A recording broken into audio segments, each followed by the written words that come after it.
Question guys यहाँ पर क्या कह रहा है, यहाँ पर आपसे कह रहा है कि फॉर द रिएक्शन, तो आपको पास में एक रिएक्शन है, इसके लिए आपको एक्सपेरिमेंटल रेट लॉ दे रखा है। अगर ध्यान से देखें तो D of CH3Br, D of CH3Br by dt आपको कितना दे रखा है, K1 CH4Br2 upon 1 plus K2 into HBr into Br2।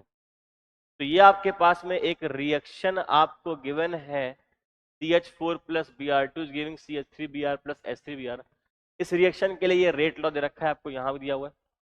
अब पूछ रहा है which of the following statement is true regarding this, the reaction is a single step reaction. अगर ये रिएक्शन सिंगल स्टेप रिएक्शन होती तो रेट लॉ सीधा आता R is equal to K into CH4 की पावर 1 एंड Br2 की power 1, जबकि नीचे ये भी कुछ टर्म आ रहे हैं, यानी सीधा रेट लॉ अगर आता R बराबर K। सिंगल स्टेप रिएक्शन कब होती, सिंगल स्टेप रिएक्शन तब अगर होती, अगर ये सिंगल स्टेप होती तो रेट लॉ आता R बराबर K इंटू CH4 का पावर 1 एंड Br2 का पावर 1, बट जबकि ऐसा रेट लॉ नहीं आ रहा है, उसका मतलब ये सिंगल स्टेप रिएक्शन नहीं है। तो ए स्टेटमेंट तो गलत हो गया। The reaction is first order in the initial stages जब HBr 0 होगा। तो थोड़ा सा दिमाग लगाते हैं। अगर गाइस ये HBr जो है, अगर HBr 0 को टेंड करे, अगर HBr 0 को टेंड करेगा तो ये सेकेंड वाला टर्म 0 हो जाएगा, तो ये पूरा टर्म ही नेग्लिजिबल हो जाएगा, ये पूरा टर्म ही नेग्लेक्ट हो जाएगा। जब ये पूरा टर्म नेग्लेक्ट हो जाएगा, क्यों नेग्लेक्ट हो जाएगा, अच्छा ये अपॉन में, वेट अ मिनट, यहाँ पर ये अपॉन में आ रहा है, यहाँ पर अपॉन लगा देता हूँ, ठीक है। अगर HBr 0 को टेंड करेगा तो 1 प्लस 0 लिखा हुआ है, तो 0 को टेंड कर तो इसको हटा देंगे तो ये 1 बचेगा। तो ऊपर आप देख पा रहे हो 1 और 1, यानी सेकेंड ऑर्डर आना चाहिए। यहाँ पर फर्स्ट ऑर्डर लिखा हुआ है जबकि सेकेंड ऑर्डर आना चाहिए, यानी ये स्टेटमेंट भी गलत है। थर्ड स्टेटमेंट की तरफ चलते हैं।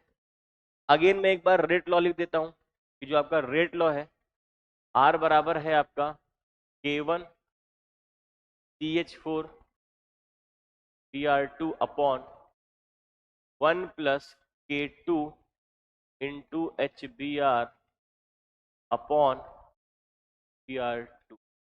अब क्वेश्चन में कह रहा है कि the reaction is second order in the final stages जब Br2 टेंडिंग टू 0 होगा। अब अगर Br2 टेंडिंग टू 0 है तो गाइस, अगर Br2 टेंडिंग टू 0 है तो समथिंग अपॉन 0 ये इनफाइनाइट हो जाएगा। इस बार इस वाले टर्म को हटा देंगे तो ये आ जाएगा K1 CH4 Br2 का square upon K2 into HBr का पावर -1। क्या आप देख पा रहे हो, CH4 की पावर 1, Br2 का पावर 2 और HBr का पावर -1। तो अगर मैं इन तीनों को ऐड करूंगा 1 प्लस 2 -1 तो 2 आएगा, और यहाँ पर भी सेकेंड ऑर्डर लिखा हुआ है, यानी ये वाला स्टेटमेंट आपका सही है। The molecularity of the reaction is 2। तो गाइज मॉलिक्यूलरिटी हम किसकी डिफाइन करते हैं, एलिमेंट्री रिएक्शन की, जबकि ये रिएक्शन आपकी कॉम्प्लेक्स रिएक्शन है, तो मॉलिक्यूलरिटी की बात हम नहीं कर सकते हैं। इसकी मॉलिक्यूलरिटी 2 तब होती जब ये आपका एलिमेंट्री या सिंगल स्टेप होता, तो मॉलिक्यूलरिटी यहाँ पर 2 नहीं आने वाली है, तो option number C is correct. Clear है गाइस। तो यहाँ पर कॉन्सेप्ट क्या है, तो कॉन्सेप्ट आपका यहाँ पर एप्लीकेशन हो गया, application of rate law. Rate law को एक्सप्रोक्सीमेशन में कि जब कंसंट्रेशन ज्यादा होगी या किसी की कम होगी तब ऑर्डर ऑफ रिएक्शन क्या आएगी, उसको यूज करते हुए हमने यहाँ पर इस क्वेश्चन को सॉल्व किया है। क्लियर है गाइस, थैंक यू।